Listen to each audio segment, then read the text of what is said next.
Hello बच्चों।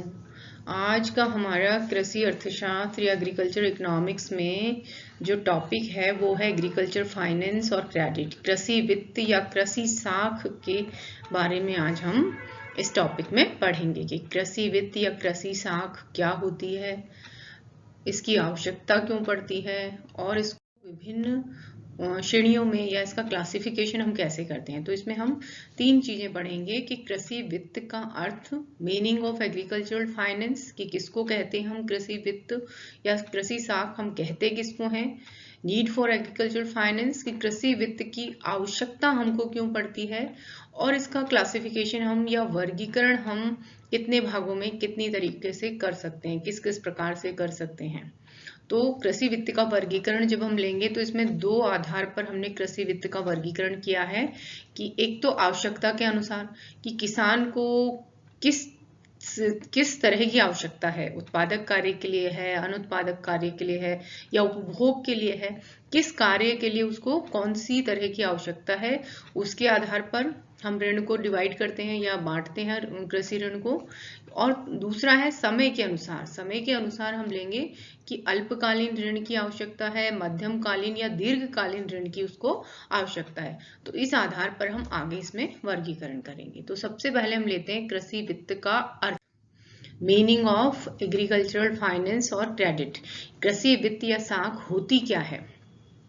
तो जैसा कि इसके नाम से ही पता चल रहा है कि कृषि वित्त या साख का मतलब क्या हुआ कि जिस वित्त की किसानों को या हम कहें कि कृषि से संबंधित क्रियाओं को पूरा करने के लिए या कृषि से संबंधित विभिन्न गतिविधियों को पूरा करने के लिए जिस धन की आवश्यकता होती है उसे हम कहते हैं कृषि वित्त या कृषि साख, एग्रीकल्चरल फाइनेंस।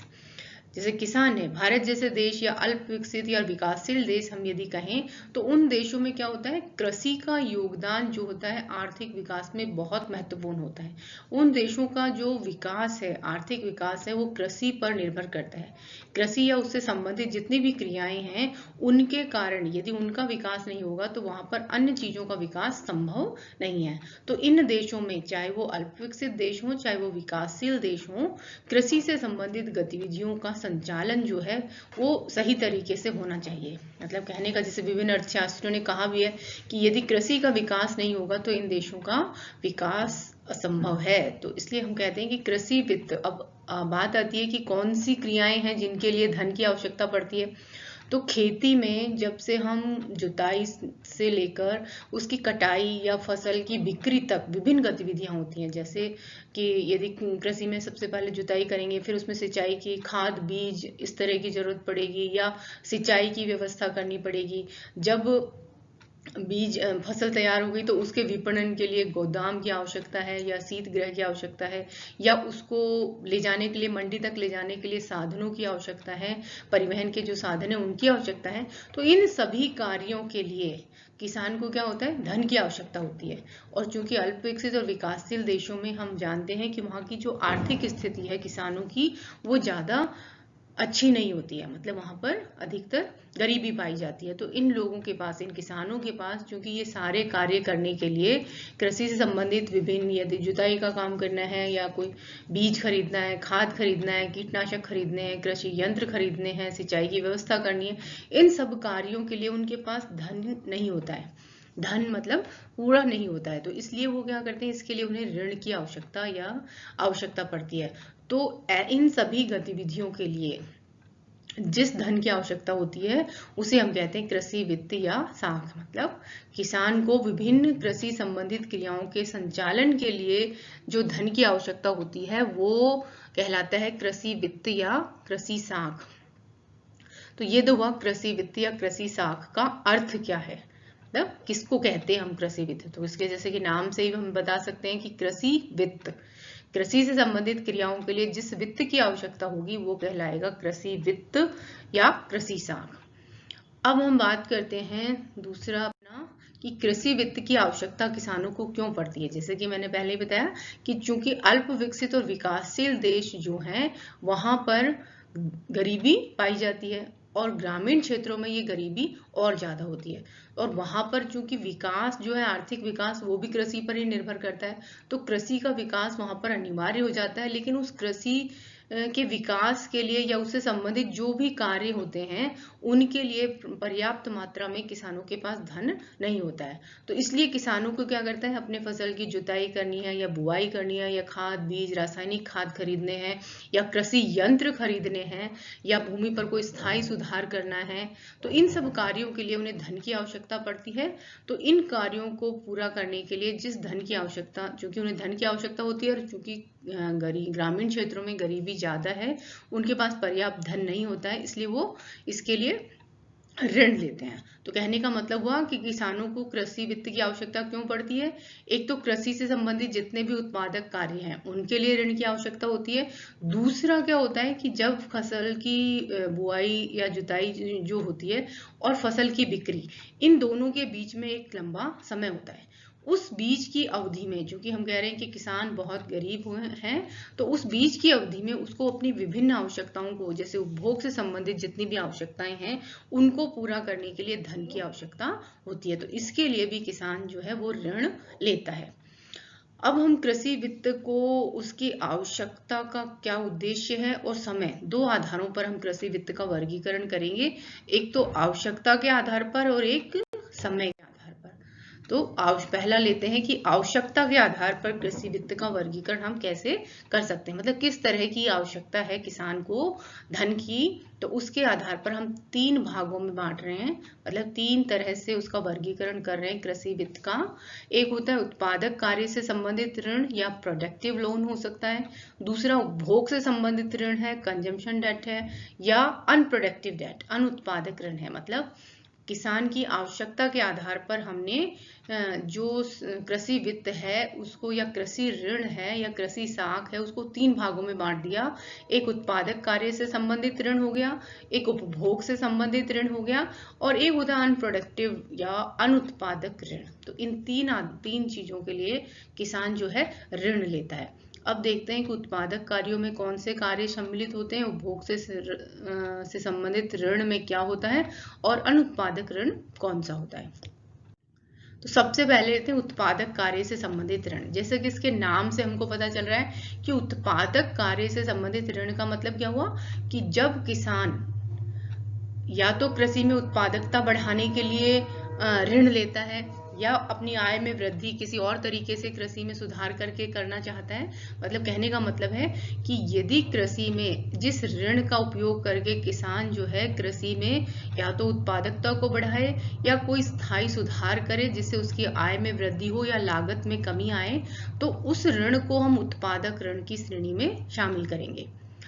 तो इसके अंतर्गत हम कौन से ऋण को शामिल करेंगे, इसके अंतर्गत उस ऋण को शामिल किया जाता है जिससे कृषि की उत्पादकता तथा आय में वृद्धि होती है। तो या तो कृषि की प्रोडक्टिविटी बढ़े, उत्पादकता मतलब प्रति हेक्टेयर उत्पादन जो है, पहले यदि मान लो 1 हेक्टेयर खेत में 2 क्विंटल गेहूं पैदा होता था, अब वो 3 क्विंटल हो गया। तो इससे क्या हो गया, कृषि की उत्पादकता बढ़ गई। मतलब किसान ने जो ऋण लिया उसको इस तरह से खर्च किया, या तो जमीन पर कोई अच्छे खाद का प्रयोग किया, अच्छे बीज अच्छे यंत्र लगाए, तो उससे क्या हुआ, उसकी उत्पादकता बढ़ गई। उत्पादकता बढ़ेगी तो उसकी आय में वृद्धि होगी।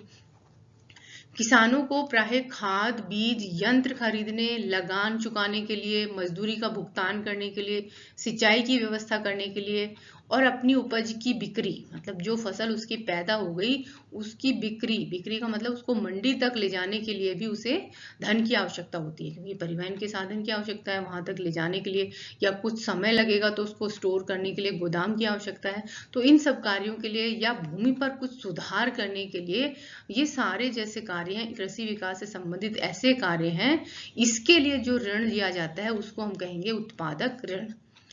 अब किसान जब जो ऋण उत्पादक कार्यों पर खर्च करता है या कृषि में उत्पादकता बढ़ाने के लिए जो ऋण लेता है, तो उस ऋण का उस पर कोई बोझ नहीं होता है। क्यों नहीं होता है, क्योंकि इस ऋण की अदायगी वो क्या करेगा, उसकी जो आय बढ़ी या उसने जो भी खेत पर निवेश किया उसके कारण से यदि उसकी उत्पादकता बढ़ गई है और उसकी आय में वृद्धि हो गई है, तो वो उस ऋण का और ब्याज का भुगतान आसानी से कर देगा। इसके लिए वो अलग से कोई व्यवस्था उसको नहीं करनी पड़ेगी। कहने का मतलब हुआ, यदि जो ऋण किसान ने उत्पादक कार्य पर खर्च किया, तो इससे क्या होगा, किसान पर कोई बोझ नहीं पड़ेगा और उसका भुगतान वो आसानी से कर देगा और साथ ही उसकी जो कृषि उत्पादकता है वो भी बढ़ेगी और आय में भी वृद्धि होगी। तो कहने का मतलब हुआ कि यदि किसान ऋण लेता है और उसका उत्पादक कार्यों पर खर्च करता है तो ऐसी स्थिति में उस पर कोई बोझ नहीं पड़ेगा। अब दूसरा है उपभोग से संबंधित ऋण। उपभोग से संबंधित ऋण का मतलब क्या हुआ, जैसे नाम से है कि किसान को अपने उपभोग से संबंधित जो भी काम है, उपभोग को पूरा करने के लिए जो ऋण लेना पड़ता है वो उपभोग से संबंधित ऋण है। क्योंकि हमने पहले ही हम जानते हैं कि जो अल्प विकसित और विकासशील देश हैं वहां पर क्या है, किसानों की आर्थिक स्थिति अच्छी नहीं है। तो ऐसी स्थिति में क्या होता है, उनको अपने प्रतिदिन का खर्चा करने के लिए भी फसल पर निर्भर रहना पड़ता है, क्योंकि उनकी आय का मुख्य सोर्स क्या है, फसल या कृषि है। उनकी आय का मुख्य साधन चूंकि कृषि है, तो हर खर्चे को पूरा करने के लिए उसे फसल पर निर्भर, उसकी उपज पर निर्भर करना पड़ता है। इसलिए फसल की बुआई और बिक्री के समय के बीच में जब किसान जो है फसल की बुआई करता है, उसमें उसकी लागत बहुत ज्यादा जाती है। जब बुआई करता है, उसकी जुताई करवाते हैं, बुआई करते हैं, खाद बीज कीटनाशक खरीदता है, सिंचाई की व्यवस्था करता है, तो ऐसी स्थिति में क्या होता है कि उसकी बहुत ज्यादा लागत आ जाती है। तो उसकी आय का बड़ा हिस्सा जो है वो फसल की बुआई पर लग जाता है। फसल की बुआई और बिक्री के बीच का समय जो होता है वो लंबा होता है। इस बीच की अवधि में चूंकि किसान ने अपनी इनकम का बहुत बड़ा भाग तो क्या करा, फसल की बुआई करने में लगा दिया और उसकी बिक्री में अभी टाइम है, तो इस दोनों की अवधि के बीच में, बुआई और बिक्री के बीच की जो समय है, उसमें उसके उपभोग से संबंधित आवश्यकताओं को पूरा करने के लिए क्या होगा, धन की आवश्यकता होगी। क्योंकि धन तो वो पहले ही खर्च कर चुका है, इसलिए ऐसी स्थिति में उसे ऋण की आवश्यकता पड़ती है। तो उस ऋण को वो क्या करता है, जब फसल की बिक्री हो जाती है उसके बाद उसको चुका देता है। तो इसलिए ये जो उपभोग से संबंधित उपभोग कार्यों के लिए जो ऋण लेता है किसान, वो एक प्रकार से उस पर बोझ होता है, क्योंकि उसके उपभोग पर, जो उपभोग के लिए उसने जो ऋण लिया, उसके भुगतान की कोई व्यवस्था नहीं है, क्योंकि वो तो सारा का सारा उसने खर्च कर दिया कृषि पर। उस पर कृषि की उत्पादकता बढ़ाने या आय बढ़ाने पर उसका कोई भी भाग खर्च नहीं हुआ, क्योंकि सारा ऋण, जो भी ऋण उसने लिया वो सारा उपभोग पर खर्च हो गया। इसलिए क्या होगा, ये ऋण जो है पूरा का पूरा ऋण और ब्याज किसान को अपनी आय में से चुकाना पड़ेगा। तो ऐसी स्थिति में उपभोग से संबंधित यदि ऋण लिया जाता है तो वो एक प्रकार से किसान पर बोझ या भार का काम करता है। अब आता है अनुत्पादक या अनप्रोडक्टिव डेट। अनुत्पादक ऋण का मतलब क्या हुआ कि किसान एक तो उत्पादक कार्यों के लिए ऋण लिया उसने कि भूमि पर सुधार करना है या खाद बीज यंत्र खरीदने हैं, मजदूरी का भुगतान करना है, इन सब कार्यों के लिए जो ऋण लिया वो उत्पादक का ऋण हो गया, क्योंकि उससे किसान की जो फसल है या कृषि की जो उत्पादकता है उसमें वृद्धि होगी।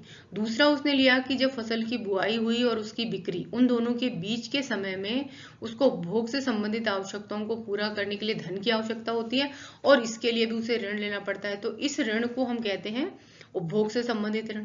अब आता है अनुत्पादक ऋण। अनुत्पादक ऋण का मतलब क्या हुआ कि जिससे जो ना तो उपभोग से संबंधित आवश्यकता को पूरा करता है और ना ही उत्पादक कार्य, मतलब जैसे विवाह पर, जन्म मृत्यु, सामाजिक या धार्मिक रीति रिवाज जो है, उन सब कार्यों के लिए जब किसान जो है ऋण लेता है तो वो ऋण क्या होता है, वो अनुत्पादक होता है, क्योंकि उसके भुगतान की कोई व्यवस्था नहीं होती है। उसका सारा का सारा बोझ जो है वो स्वयं किसान को उठाना पड़ता है। तो कहने का मतलब हुआ, किसान के द्वारा कुछ ऐसे कार्यों के लिए ऋण की आवश्यकता होती है जिसका कृषि की उत्पादकता पर कोई अच्छा प्रभाव नहीं पड़ता है। क्योंकि जो अनुत्पादक ऋण है, क्योंकि वो किसान कृषि या भूमि सुधार या कृषि से संबंधित गतिविधियों पर खर्च नहीं किया गया है, वो केवल जन्म मृत्यु विवाह धार्मिक और सामाजिक रीति रिवाज जो है वो दिखावे वाली उन पर किया गया है, तो ऐसी स्थिति में क्या होता है कि उसकी उत्पादकता नहीं बढ़ती है। इसके अंतर्गत हम उस ऋण को शामिल करते हैं जो विवाह मृत्यु सामाजिक और धार्मिक रीति रिवाज को पूरा करने के लिए लिया गया है। इस ऋण का उत्पादन से कोई संबंध नहीं है, अतः इनके भुगतान की व्यवस्था जो है स्वयं किसान को करनी पड़ती है। चूंकि यह ऋण जो है उत्पादक कार्यों में नहीं काम में लिया गया, इसलिए इसको अनुत्पादक ऋण कहा जाता है। और भारत जैसे देश में या यूं कहीं कि अल्प विकसित और विकासशील देशों में किसानों की जो ऋणग्रस्तता की जो समस्या है उसका एक बड़ा कारण जो है ये अनुत्पादक ऋण होता है। जो दिखावे की चीजों पर, जन्म मृत्यु भोज, बिना वजह जो जिन चीजों पर खर्च करता है किसान, वो सारा उसकी ऋणग्रस्तता का एक बड़ा कारण है। तो ये तो हुआ कि आवश्यकता के अनुसार ऋण का वर्गीकरण, कृषि वित्त का या कृषि ऋण का वर्गीकरण कैसे किया जाए। तो इस आधार पर हमने 3 भागों में बांट लिया। तो कहने का मतलब कि यदि किसान ऋण लेता है और उसको भूमि की, कृषि की उत्पादकता को बढ़ाने में खर्च करता है तो उस पर कोई बोझ नहीं होता है। परंतु यदि ऋण लेकर उसको वो सामाजिक या धार्मिक रीति रिवाज या दिखावे की चीजों पर, जैसे विवाह, जन्म, मृत्यु भोज, इन पर खर्च करता है तो वो ऋण जो है उस पर एक बोझ होते हैं, क्योंकि उनके भुगतान की कोई व्यवस्था उसके पास नहीं होती है। अब आता है समय के आधार पर ऋण का वर्गीकरण, कि समय के आधार पर हम कृषि वित्त को या कृषि ऋण को कितने भागों में बांट सकते हैं। तो समय के आधार पर, जैसे कि किसानों को जो कृषि कार्य होता है उसके लिए विभिन्न समय अवधि के लिए ऋण की आवश्यकता होती है। समय के आधार पर हम ऋण को 3 भागों में बांट सकते हैं। एक अल्पकालीन या मौसमी ऋण होता है, दूसरा मध्यमकालीन ऋण होता है और तीसरा दीर्घकालिक ऋण होता है। अल्पकालीन या मौसमी ऋण का मतलब होता है जो ऋण 15 महीने तक की अवधि के लिए लिया जाता है। मतलब अल्पकालीन ऋण की अधिकतम अवधि जो होती है वो 15 महीने होती है। इसमें कौन सी चीजों के लिए ऋण ले सकता है? जैसे भारत में किसान जो है बीज खरीदने के लिए, जब फसल की बुआई होती है उसमें बीज खरीदने के लिए, खाद, मजदूरी का भुगतान करने के लिए, लगान को चुकाने के लिए, फसल की बिक्री की व्यवस्था करने के लिए, मान लो गोदाम की व्यवस्था करनी है या बिक्री मंडियों तक उसे ले जाना है, परिवहन के साधन की जरूरत है, या कुछ प्रकार की पारिवारिक और अन्य आवश्यकताओं को पूरा करने के लिए ऋण की आवश्यकता पड़ती है। तो ये जो ऋण हुआ जो 15 महीने तक की अवधि के लिए लिया जाता है और इस प्रकार की आवश्यकताओं को पूरा करने के लिए लिया जाता है, वो कहलाता है अल्पकालीन या मौसमी ऋण, जिसका भुगतान जो है किसान फसल की बिक्री के बाद इसका भुगतान वो कर देता है। तो कहने का मतलब हुआ एक फसल के अवधि के बीच में जो किसान जो है या तो फसल की बिक्री और उसकी उपज और बिक्री के बीच की जो अवधि है उसमें अपनी पारिवारिक आवश्यकताओं को पूरा करने के लिए ऋण ले रहा है, या फसल की बुआई के समय या फसल की विभिन्न आवश्यकताओं को पूरा करने के लिए, जैसे बीज खरीदने के लिए, खाद खरीदने के लिए, मजदूरी का भुगतान करने के लिए, इन सब कार्यों के लिए जो ऋण लेता है उसे कहते हैं अल्पकालीन या मौसमी ऋण। अब आता है मध्यमकालीन ऋण। तो मध्यमकालीन ऋण जो होता है उसकी अवधि 15 महीने से लेके 5 वर्ष तक होती है। मतलब इस अवधि के लिए जो ऋण लेता है किसान वो कहलाता है मध्यकालीन ऋण। इसमें क्या करता है, क्योंकि ये लंबी है अवधि थोड़ी, तो इस अवधि में किसान या तो भूमि में कुछ स्थायी सुधार कर लेता है, या कोई पशु उसे खरीदना है, या कोई महंगा कृषि यंत्र खरीदना है, या सिंचाई के लिए कहीं कि कुआं खुदवाई करना है, या बिजली का कनेक्शन लेना है आदि। इस कार्य के लिए जो ऋण लिया जाता है कि जिसमें थोड़ी लंबा समय लगता है, तो उन कार्यों के लिए जो ऋण लिया जाता है वो कहलाता है मध्यमकालीन ऋण या मिड टर्म लोन।